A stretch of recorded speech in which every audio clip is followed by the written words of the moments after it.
What's up, everybody? I'm Matt. And I'm Beth. And today we're going to be reviewing the interior in the 2020 Ford Escape Titanium Hybrid. So, titanium is the top trim here for the hybrids and for all Escapes for that matter. And so the hybrid version is something that's a new reintroduction here for the 2020 model year. The last one was back in 2012, and so it's great to have the hybrid back. And you can go watch my full review on the hybrid if you want to hear how it drives and all that kind of stuff. But as far as the interior here, in the titanium fully loaded version, which by the way retails for just under $38,000 as tested for this model, there's some stuff that's nicer than the competitors and some stuff that's not as nice as the competition, I think. Yeah, I think it is really nice, especially for the price. But at the same time, with this being the highest trim, I think that there's room for improvement. Yeah. So, yeah, I mean, there's, like I said, there's some features that this is missing that the main two competitors we'll be referring to in this video, by the way, are the CR-V Hybrid and the RAV4 Hybrid. Those are the only two that offer a hybrid. As far as, you know, there's lots of other compact crossovers in this segment, but since they're not a direct competitor to this hybrid, we're not going to really, you know, cover those too much. But, yeah, I think, you know, there are some nice things about it. I really like this wood trim, even though I think it's fake almost certainly. It feels like plastic, but I think it's a little richer looking than like the CR-V has like some really fake looking wood. Yeah, it definitely feels smoother, I think, than most fake wood. And I do like the look of it. I just think that there's a lot of plastic in this trim, and I just feel like if you're spending the money to get this highest trim, you should get maybe a couple of nicer materials in here. Yeah, it would be nice to have some padding down by your knees or something like that. And even so, I mean, the CR-V and the RAV4 both do have like a decent amount of plastic as well, but I think they do a better job of kind of hiding it. And I think like the RAV4, for example, does have some padding a little bit higher up here, whereas this is just all hard plastic aside from the dash pad, which has a little bit of padding, and then this little strip of black, you know, plastic has some padding to it. But other than that, everything else is really rock hard, which is kind of a bummer. I just feel like if, once again, if you're paying for the highest trim of a vehicle, you're gonna want to have those nicer things. And for the nicer things that you get for this trim, you get a few features that we'll go over, but it's not a ton of stuff. Yeah, so first thing, sitting down in these seats, you do get leather trim seats here in the titanium. It's like an Active X material in the lower trims and then cloth in the base. But so these are nice that they're leather and they're heated seats as well. I think they're really comfy. They are very comfortable, yeah, and I do like this color too. It's not your typical beige or tan. It's kind of a little bit more of a coffee looking color or something. Yeah, and it has this nice two-tone on here. Yeah, and it even has contrast stitching there with it. So overall, I think it's you know, pretty cool looking seat. They're heated as well, but we don't have any cooled seats. The RAV4 Hybrid, you can get an option for cooled seats, but the CR-V Hybrid doesn't offer it either. So only the RAV4 has that. But the heating's fine, and they're perforated since they're this lighter color. They didn't get too hot or anything here in our week of driving in the summer, so no complaints there. One of the nice features you do get with the titanium trim is that your seat is power on your side. Yeah, which is really nice. I definitely appreciate a power seat, and I can go up and down and actually have the height that I want to sit in the car, because there's a lot that we've seen recently that I can adjust the height, and being able to adjust the height in this vehicle is really nice. Yeah, so that is one really great feature. Another great feature here, so you have this steering wheel in the Escape, which is a nice typical Ford steering wheel. The buttons and stuff all look pretty similar like the new Explorer and stuff like that. Has a great 9-3 grip, nice little 10-2 notches, and overall a pretty nice wheel. It's also a heated steering wheel, which in the hybrids the trim structure is a little bit different. So I believe the titanium is the only one that gets the heated steering wheel in the hybrid. If you're going for a non-hybrid Escape, the SEL also has a heated steering wheel, so you don't have to go up to the titanium if you're not getting a hybrid. But it's a good steering wheel, and having the heated function is also a very nice touch. The gauges here in the Escape are also very nice, and I believe for most trims, at least for all the hybrid ones, you have these digital gauges. It's a 12.3 inch digital gauge cluster, and that is a lot more high-tech looking than what you get with the RAV4 and the CR-V. They have center little screens that are about 7 inches large that are digital, and then the rest is analog. This is all entirely digital, and I think it's really high resolution. The graphics look very cool. Going through the different drive modes and stuff is a little bit delayed, so it's a little bit slow to actually transition it over. It feels a little laggy, but the animations and stuff are beautiful. Yeah, I think it looks really nice. Yeah, so they did a really good job with that. I just wish it switched over a little faster, because I don't want to be sitting there staring at this screen for 5 seconds before it finally decides to switch. But aside from that, it's great. And they're pretty simple gauges, but it just gives you the information you're looking for in a hybrid. So you have a nice large speedometer, and then you'll have your power gauge, which will show you what's working in the vehicle, whether it's the electric motors or the engine or both. And so that'll kind of give you a little bit of a threshold, so you know you should back off on your throttle application if you want to stay in the electric mode and stuff like that. So that's cool. And I also love how you have this trip computer, which will actually display how many electric miles you've driven out of your total mileage on your trip here. And so that's very cool, because I don't think any other hybrid really highlights that. They will show you, hey, you're getting really good fuel economy, but they don't tell you exactly how much of that is done just on electricity. I really like that Ford highlights that, and I think that's something that all the others should copy, because that's very cool to see. Like, out of my 113 miles I've driven, 52 of those have been electric. So literally half the time I've been driving almost has been on electricity alone, which is very cool. Otherwise, though, there isn't really much customization in this gauge cluster. They really take priority on having your driver assistance stuff displayed, so you'll always have a little display there showing you that.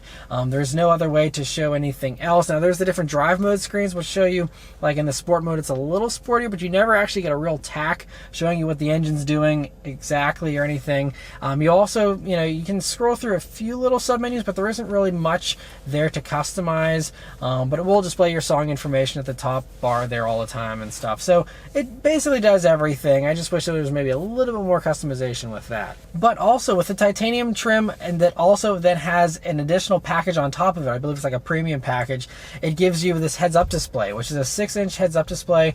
It's pretty high resolution. I do wish it was projected onto the windshield, which you actually don't get with either of the competitors. They don't offer heads-up displays unless you go for the RAV4 Prime. That has one that's actually projected. And then going outside of the hybrid competitors, the Mazda CX-5 also has a heads-up display that's actually projected instead of this little plexiglass screen. Because I feel like looking at that, to me, it just feels like I have a pair of glasses on the end of my nose or something, and I'm constantly looking through this little piece of plastic whenever I'm looking down at the road a little bit. So I'm not in love with that, but it is nice to have the heads-up display functionality. It'll show you your speed, safety stuff, all those types of things there. And so nice to have that, but again, that's only on titanium that again has this extra package. And even if you do want the other features of that package, you can still just not have this screen pop up if you don't want the heads-up display.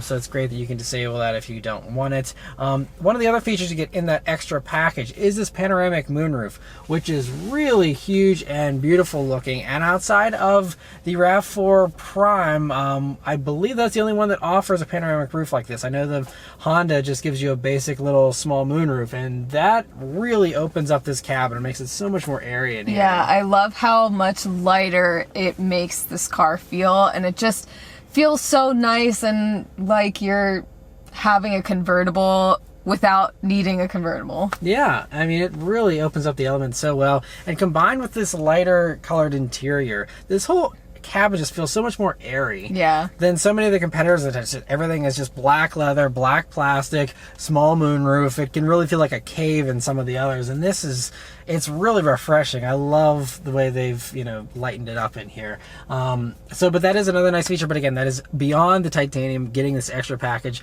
for that. By the way, that package is about $2,000 for those two things, and I think one or two small other things. Anyway, though, coming over to the center of the dashboard here, right up top you have this 8-inch touchscreen infotainment system. It runs the newest version of Sync 3 here, and it works pretty well. There's been a couple of times where it's been a little bit laggy, but overall it's pretty good. And I have to compare this within the context of the other two competitors.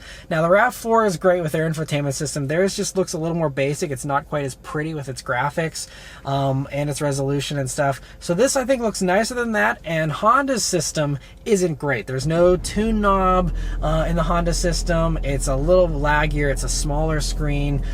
It's not as good as this. So I think, honestly, Ford has both of them beat as far as infotainment goes. It has standard Apple CarPlay and Android Auto as well. And it all works very well. Again, since you have volume and tune knobs, it's very easy to use. Yeah, it's definitely really nice, and I like how it looks new and innovative and not the same as everything else has looked for the past, 5-10 years. Right, which you get with some of the others, where it's a little bit, less impressive. And I also really love how when you go into the apps menu here, you can pull up your power flow, which gives you this very beautiful display of what exactly is going on with the engine, charging the battery, or if the battery's pushing you forward, or what's going on. And so that's a really cool little screen to have up if you really want to geek out with the hybrid component of this vehicle like I like to do. So that was kind of fun to watch, a little bit as I was driving. But yeah, you just have nice large volume and two knobs beneath that. Just a couple of buttons here for quick shortcuts. It's also paired up with this B&O sound system here, which is Bang & Olufsen, but it's their sub-brand, so it's not quite as high-end as an actual Bang & Olufsen stereo. It's 10 speakers here. It includes a subwoofer,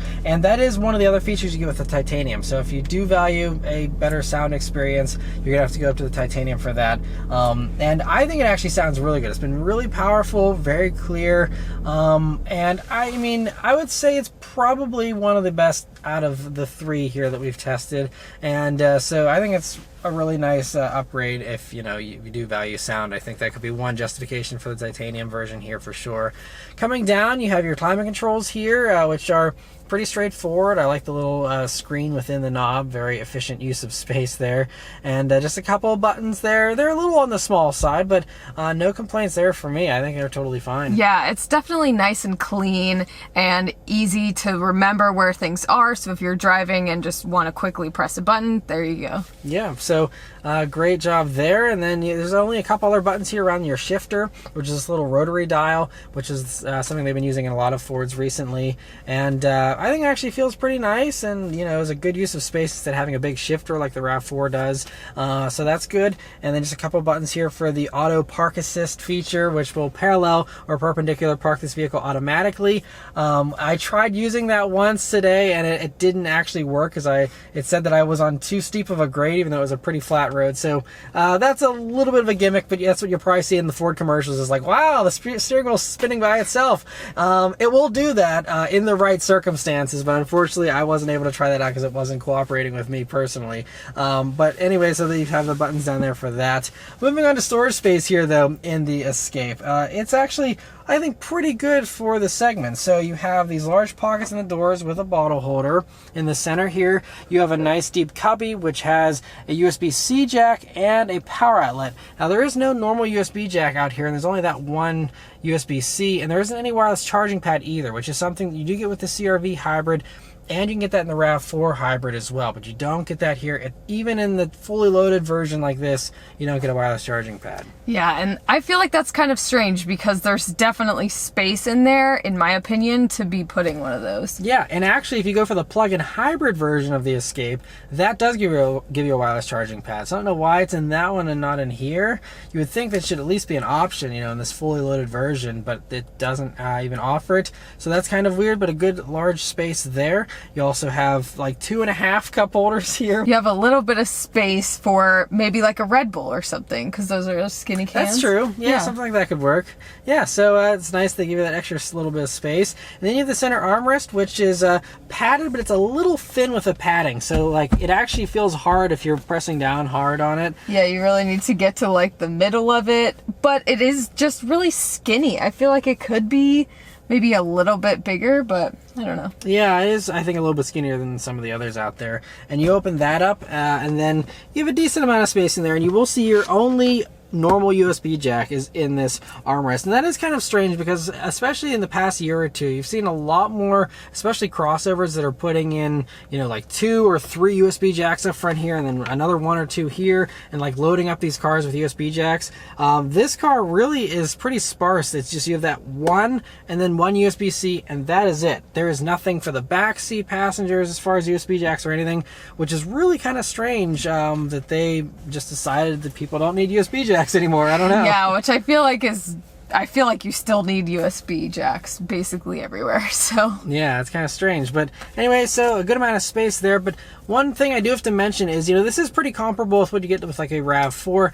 But the CR-V does have that massive bin that you can customize and adjust and fit all kinds of stuff. And so I think if storage space is your priority or one of your priorities, I think the CR-V does have this beat a little bit in that regard. Backseat space here in the Escape is also a pretty good amount of space. So it's one of the really cool things here you get only with the Escape compared with the other two is that it has a sliding bench there. So if you want more cargo space and you don't need a ton of legroom back there, you can slide that seat forward, and it also will recline a little bit, which is a nice feature that you don't often get with some of the other competitors. But anyway, I'm 5'9", I'm sitting behind myself. I easily have about 3 to 4 inches of legroom to spare back there. I'd say it's on par with most of the competitors, very similar in size. Plenty of headroom as well, especially with this panoramic moonroof. It seems like it you know, gives you a lot of extra space there with that. And so anyway, whenever you're looking around for storage spaces and stuff, you'll see there's pockets in the doors with another bottle holder. There's also a fold down center armrest with 2 cup holders built into it. And then when you look forward, you'll see dedicated air vents for those rear seat passengers, which is great. And then you will see a normal house current plug. So I guess potentially you could like go buy like a splitter and like have that plug and then have like 2 USB jacks coming out of it or something. Old school. Yeah, it could do a little bit of a workaround there if you must have USB jacks back there because you do have a power outlet. That is nice to have. But just kind of strange you don't have any other hookups back there. But overall, still, you know, a nice, pretty comfortable back seat. Trunk space here in the Escape is pretty good. So first, I will demonstrate here. It has the kick to open feature, which does work pretty reliably. I'd say that Ford does it a little bit better than some of the others where it's really hit or miss. This one seemed to work most of the times that I tried it, so that's good. Of course, it is a power tailgate. You can just hit a button if you want as well. But anyway, once it is opened up there, you have a good amount of space. It's a nice, wide, long space, and you'll see a little power outlet there in the back, and then beneath the floor, unfortunately, there isn't any additional storage, but you do have a nice size spare tire back there, which is good because spare tires are something you don't always get in vehicles these days, so good that you have that. And there are those little alcoves there on the sides of the trunk where you can, you know, have a little bit of extra space as well. But as far as cargo volume goes, as far as the actual measurements that are provided, this is slightly down on space compared with the RAV4 and the CR-V. But yeah, so that's about all our thoughts here on the Escape. Again, the materials do leave a little bit to be desired. It would be nice if some stuff was a little bit softer. But overall, I think they did a pretty good job on this interior. And, you know, I think it looks nice. Yeah, I think it looks nice too. And yeah, as much as it would be nice for nicer materials, I think they did a good job at putting the cheaper materials and making them look nice. Yeah, and yeah, dressing it up as best as they can for the price point. So yeah, they did a great job with it. But anyway, let us know your thoughts on the Escape interior in the comments below. Thank you guys very much for watching. We'll see you on the next one. Take care.